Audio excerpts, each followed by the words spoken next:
Baik para siswa sekalian, selamat sore. Hari ini adalah pertemuan kita yang ke-15. Minggu lalu kita membahas tentang karya profesi sebagai sebuah panggilan, kerja dilihat sebagai sebuah panggilan dan rencana dari Allah. Hari ini kita masuk pada topik yang baru, yakni tentang nilai-nilai yang utama dalam kehidupan bermasyarakat. Dan kita melihat nilai yang pertama hari ini adalah keadilan. Minggu berikut kita akan lihat tentang kebenaran, kejujuran, dan sebagainya. Kita lihat dulu yang pertama, apa yang dimaksud dengan arti dari keadilan itu sendiri. Baik, definisi yang pertama dari keadilan itu bahwa keadilan dilihat sebagai sebuah keadaan di mana semua pihak merasa adil. Situasi di mana semua pihak memperoleh yang menjadi hak mereka dan diperlakukan secara sama. Dalam contoh di sini, misalnya dalam sebuah negara, konteks Indonesia, atau dalam sebuah lembaga pemerintahan, di mana semua orang semestinya diperlakukan sama sesuai dengan haknya masing-masing. Jadi, tanpa membedakan ras,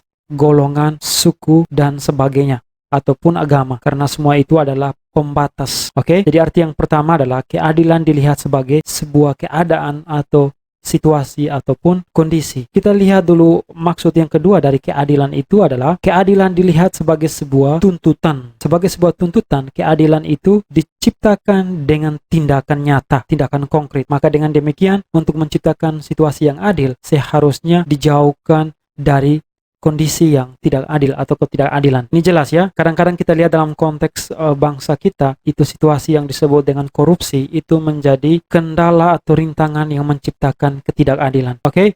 Ini dilihat sebagai tuntutan. Kemudian makna keadilan yang ketiga itu dilihat sebagai keutamaan, virtu. Maksudnya adalah keadilan dilihat sebagai sikap dan tekad untuk melakukan hal yang adil. Jadi di sini sebagai sebuah keutamaan, keadilan dilihat sebagai sebuah prinsip, sebuah tujuan. Oke, selain maksud atau arti dari keadilan, kita lihat yang berikut adalah jenis-jenis dari keadilan. Apa sajakah itu? Yang pertama adalah keadilan yang disebut dengan keadilan komutatif. Apa maksudnya? Maksudnya adalah kesamaan dalam pertukaran. Oke, contohnya adalah mengembalikan pinjaman atau jual beli yang berlaku pantas sehingga tidak ada yang rugi. Contoh mengembalikan pinjaman ini kita bisa melihat dalam konteks bank ya. Ada yang meminjamnya, dia juga mengembalikan apa yang sudah dia pinjam. Kemudian dalam sistem koperasi juga itu juga berlaku keadilan komutatif. Kemudian lebih kepada aspek pemasaran jual beli ya, yang berlaku pantas sehingga tidak ada yang rugi.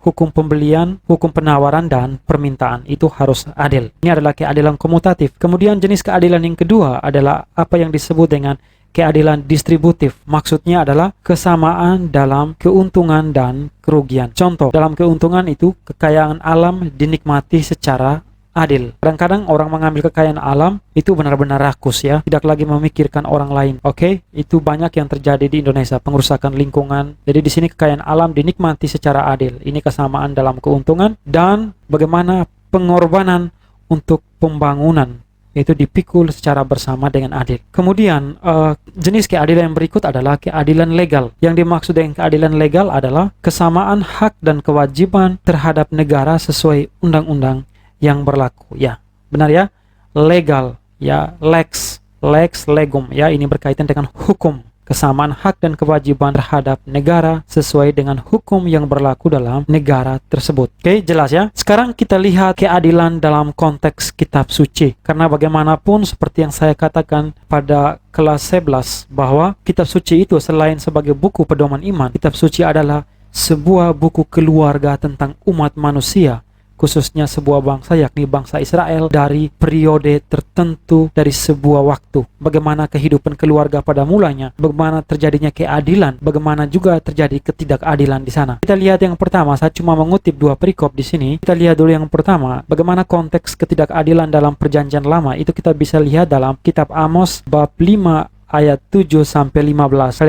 Kalian bisa membuka buku kitab suci perjanjian lama di rumah dan membaca kisahnya pada Amos perikop demikian. Kemudian dalam konteks perjanjian baru itu kita bisa lihat dalam Injil Lukas bab 11 ayat 37 sampai 46. Mari kita lihat dari 2 perikop ini. Dalam Amos bab 5 ayat 7 sampai 15 itu dikisahkan tentang, atau inti dari pengisahan itu tentang keserakahan manusia ya, bahwa keserakahan itu bukan cuma terjadi di masa ini, di masa kita, di zaman modern ini, tetapi Keserakahan ini juga sudah terjadi berabad-abad sebelumnya. Bahkan dalam konteks kitab suci dikisahkan tentang bagaimana manusia itu serakah. Oke, di mana dalam kisah Amos itu tersebut mengisahkan tentang pemerasan orang-orang yang berkuasa dan kaya terhadap orang-orang kecil. Jadi Amos ini juga nabi yang mengkritik terjadinya ketidakadilan di dalam masyarakat Yahudi. Ini konteks perjanjian lama. Kita lihat dalam konteks perjanjian baru, bab 11 ayat 37-46, bahwa keadilan dan ketidakadilan itu tidak cuma terjadi di perjanjian lama, tetapi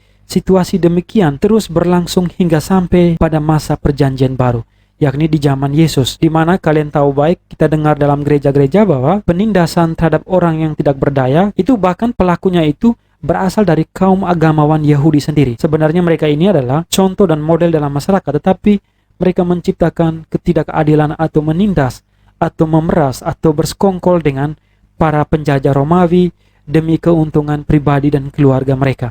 Itu sebabnya kehadiran Yesus dalam konteks perjanjian baru adalah untuk mengecam keras dan mengkritik para agamawan yang picik dan munafik. Jelas ya? Oke, baik, pertemuan kita hari ini sampai di sini, dan untuk mengakhirinya ada penugasan. Saya memohon kalian untuk meriset di internet, dikumpulkan Diskulogi paling lambat jam 8 malam. Tolong kerja sendiri-sendiri, tidak boleh kerjasama. Masing-masing riset di internet. Pertanyaannya adalah, apa saja bentuk dan akar masalah ketidakadilan masyarakat, khususnya masyarakat Indonesia di tahun 2020. Jadi saya meminta kalian meriset kira-kira apa saja bentuk-bentuk ketidakadilan yang terjadi sepanjang tahun 2020, dan setelah melihat bentuk-bentuk tersebut, apa saja akar permasalahan dari ketidakadilan tersebut. Dikerjakan di buku tugas. Oke, baik, hari ini sampai di sini, dan terima kasih telah hadir di kelas ini. Sampai jumpa pada pertemuan yang berikutnya.